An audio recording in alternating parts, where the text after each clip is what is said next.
Sejarah bukanlah ilusi, bukan kenangan yang tanpa arti. Kami peduli untuk memahami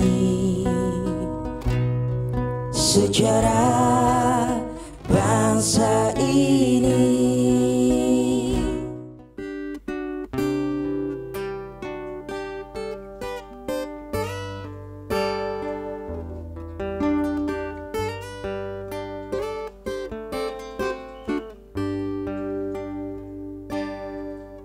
Indonesia tanah air beta,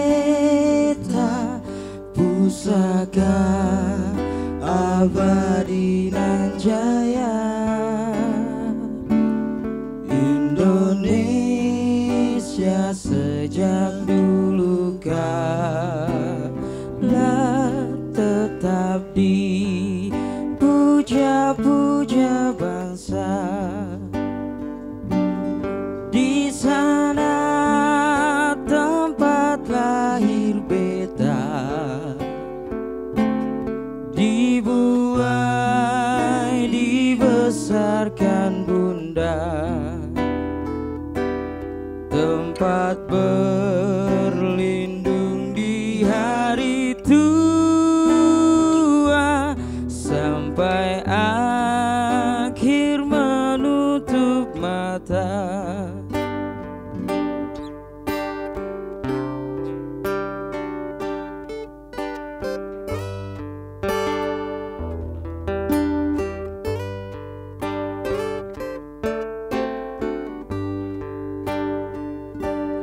Sungguh indah tanah air beta, tiada bandingnya di dunia. Karya indah Tuhan Maha Kuasa bagi bangsa yang memujanya.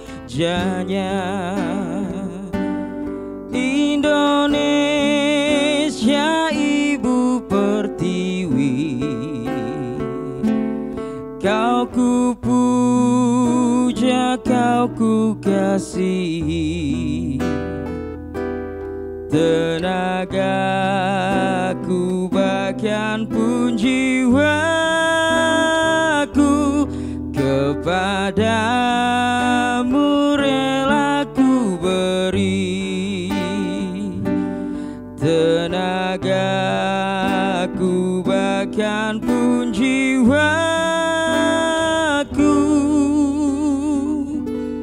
kepadamu rela ku beri.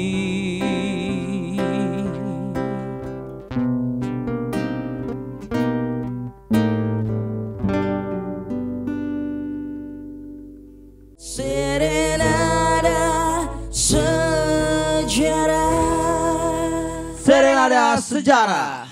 Ada nada di balik kisah sejarah. Nggak terasa nih Kak Roy, kita sudah sampai di episode 3 ya. ya, dengan orang yang masih itu saja. Masih kita bertiga aja. Dan seperti biasa kita sudah ditemani langsung dengan narasumber kita yang sangat terpercaya ya. Seorang kurator dari Museum Perumusan Naskah Proklamasi, yaitu Kang Jaka Perbawa. Halo Kang Jaka, apa kabar? Alhamdulillah baik, terima kasih. Semangat ya hari ini. Masih semangat. Semangat. Kayak Kak Roy ini semangat banget nih Kak Roy. Semangat. Di episode kali ini kita akan membahas tokoh Muhammad Hatta. Mungkin sudah tidak asing lagi Kak Roy di telinga beliau kita juga ya. Wakil presiden pertama. Bener Kak Roy. Dan langsung aja nih Kak Roy, kita tanya ke Kang Jaka ya, tentang perjuangan beliau untuk bangsa kita ini seperti apa. Nah pertama nih Kang, saya sama Roy mau tahu dong tentang latar belakang dan perjuangan beliau untuk bangsa ini seperti apa. Biar teman-teman di rumah juga tahu nih Kang, bisa sedikit ceritain. Oke, terima kasih. Bung Hatta ini dilahirkan di Bukit Tinggi pada 12 Agustus 1902. Latar belakang pendidikan, dia mengenyam pendidikan mulo setingkat SMP saat itu. Namun kiprah beliau dalam pergerakan kemerdekaan malah di Belanda, di Eropa beliau kiprahnya lebih dikenal. Saat di Belanda itu beliau tergabung dengan Perhimpunan Indonesia, sebuah wadah berkumpulnya para mahasiswa asal Hindia Belanda atau Indonesia. Di Perhimpunan Indonesia ini mereka aktif mensosialisasikan, menginformasikan kondisi tanah airnya, kondisi Hindia Belanda yang masih terjajah. Bung Hatta dan kawan-kawan berkeliling Eropa, mengikuti kongres-kongres, pertemuan-pertemuan yang melibatkan bukan saja mahasiswa-mahasiswa, namun juga para petinggi-petinggi, para pemimpin-pemimpin yang mempunyai cita-cita yang sama, yaitu anti-imperialisme. Pada saat itu, dalam pidato-pidatonya, Bung Hatta menggelorakan semangat Indonesia merdeka. Dan di momen itulah Bung Hatta secara belak-belakan membuka borok kondisi di tanah air. Bagaimana rakyat Bumi Putra masih terjajah, belum bebas dari belenggu pemerintah kolonial Hindia Belanda yang sangat menekan pergerakan kebangsaan yang ada saat itu. Bung Hatta dalam sebuah pidato yang terkenal Indonesia Merdeka menyuarakan itu. Dan Bung Hatta beserta Perhimpunan Indonesia itu dalam pergerakan berkeliling Eropa, mengikuti kongres-kongres itu adalah sebagai upaya mencari bentuk bangsa Indonesia nanti merdeka itu akan seperti apa. Corak perjuangan kebangsaan itu mau seperti apa. Mereka pernah ke Rusia juga, ke Soviet, ke Paris. Dan di forum-forum tersebut berkumpul pula lah para mahasiswa-mahasiswa bangsa Asia seperti Nehru misalkan, yang sama-sama masih dalam kondisi terjajah. Jadi mereka meramu corak perjuangan seperti apa yang bisa diterapkan nanti sepulang mereka ke tanah air. Aktivitas Hatta ini dan kawan-kawan di Perhimpunan Indonesia ternyata membuat pemerintah Belanda di sana murka ya. Dan akhirnya Bung Hatta dipenjara karena sepak terjang beliau beserta kawan-kawannya.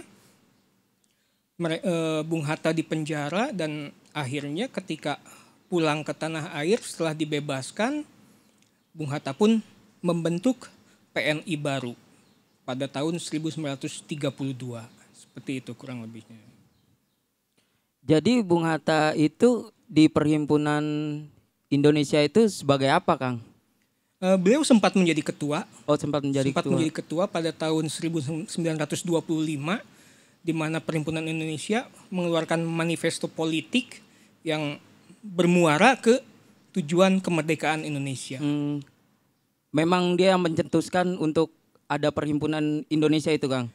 Sebetulnya Perhimpunan Indonesia sendiri sudah terbentuk pada tahun 1905, sudah oleh senior-seniornya sudah terbentuk terlebih dahulu. Namun pada awalnya Perhimpunan Indonesia, waktu itu masih namanya Indonesisch Vereniging, baru sebatas tempat berkumpulnya saja. Bagaimana orang-orang Indonesia, orang-orang Hindia Belanda yang ada di Eropa, yang ada di Belanda, rutin melakukan pertemuan-pertemuan. Namun belum membicarakan cita-cita kemerdekaan. Barulah pada ketika manifesto politik 1925, ketika Bung Hatta menjadi ketua Perhimpunan Indonesia, barulah arah baru Perhimpunan Indonesia terjun ke bidang politik. Politik ya.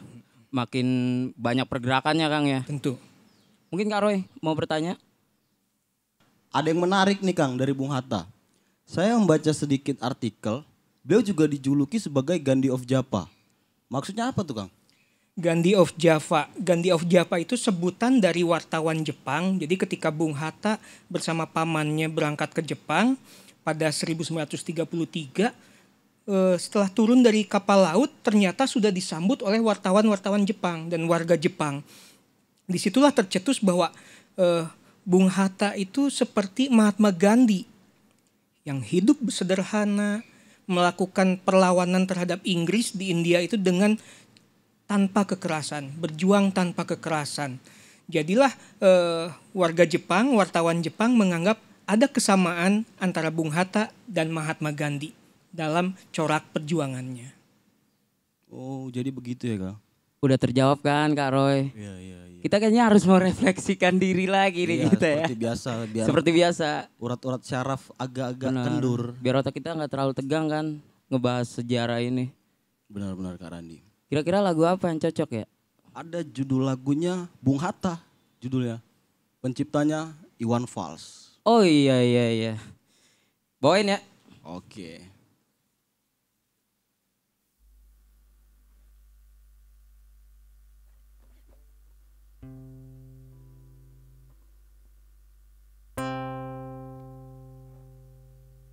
Tuhan, terlalu cepat semua. Kau panggil satu-satunya yang tersisa, proklamator tercinta. Jujur, lugu dan bijaksana, mengerti apa yang terlintas dalam jiwa rakyat Indonesia. Hujan air mata dari pelosok negeri saat melepas engkau pergi. Berjuta kepala tertunduk haru, terlintas nama seorang sahabat yang tak lepas dari namamu.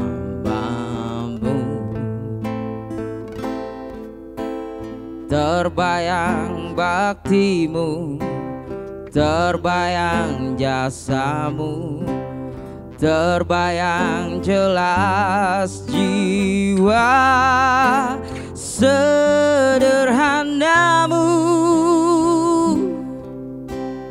bernisan bangga, berkafan doa dari kami yang merindukan orang sepertimu. Serenada sejarah. Selain dijulukin Gandhi of Java, di sisi lain ternyata Bung Hatta ini sangat gemar membaca buku ya Kang. Saya baca sedikit, seketika beliau diasingkan ke Papua. Beliau hanya membawa satu koper yang berisi baju dan 16 peti yang berisi buku. Apakah itu benar Kang?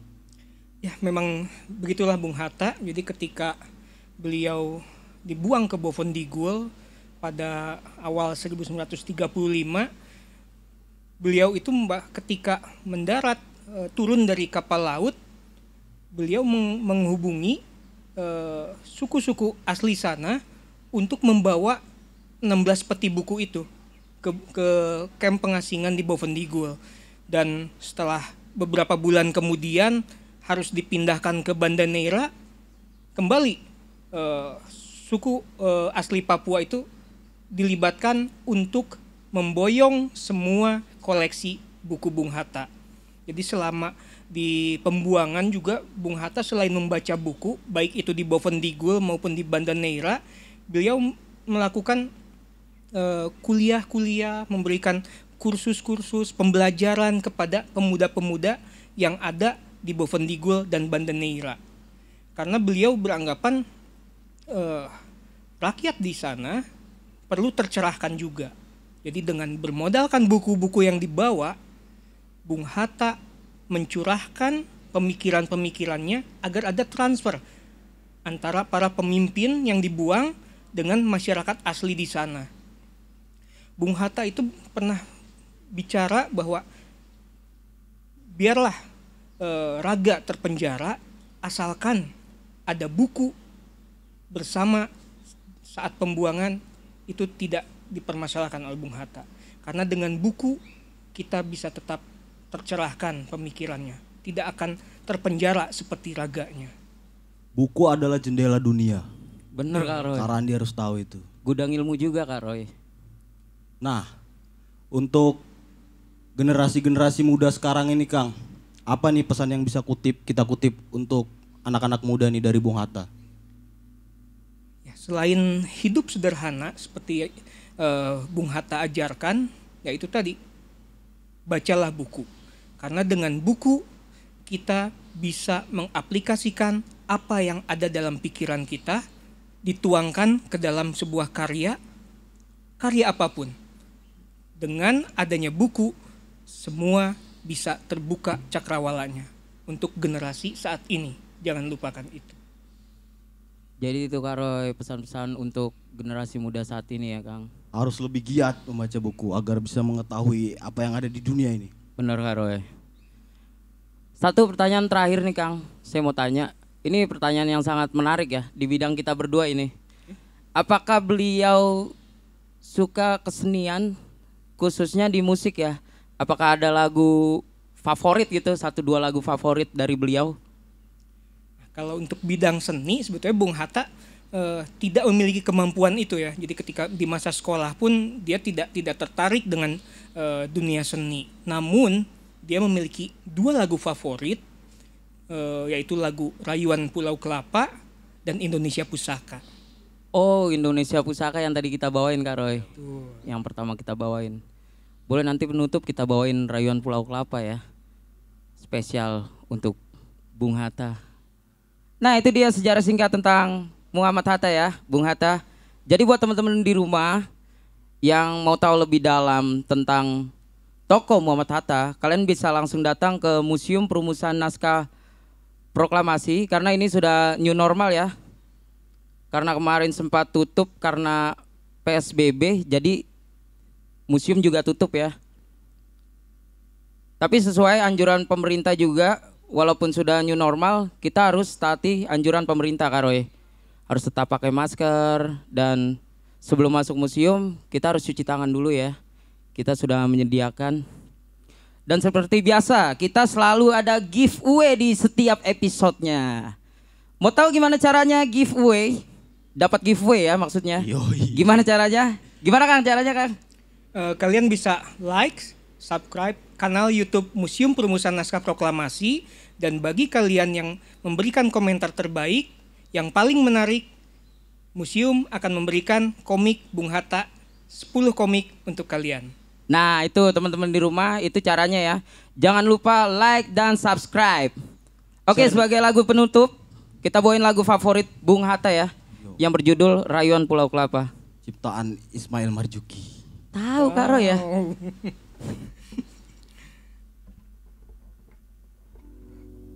Tanah airku Indonesia, negeri elok amat ku cinta. Tanah tumpah darahku yang mulia, yang ku puja sepanjang masa. Tanah airku aman dan makmur, Pulau Kelapa nan amat subur, Pulau Melati pujaan bangsa sejak dulu kala.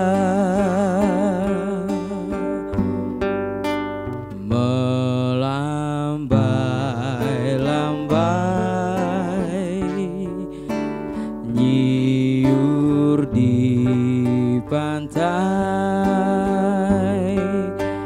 berbisik baik, Raja Klana,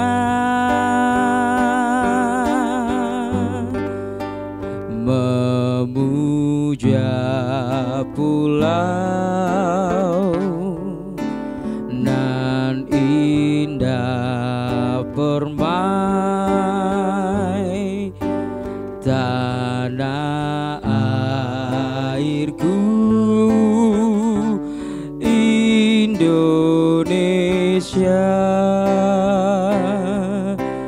Indonesia.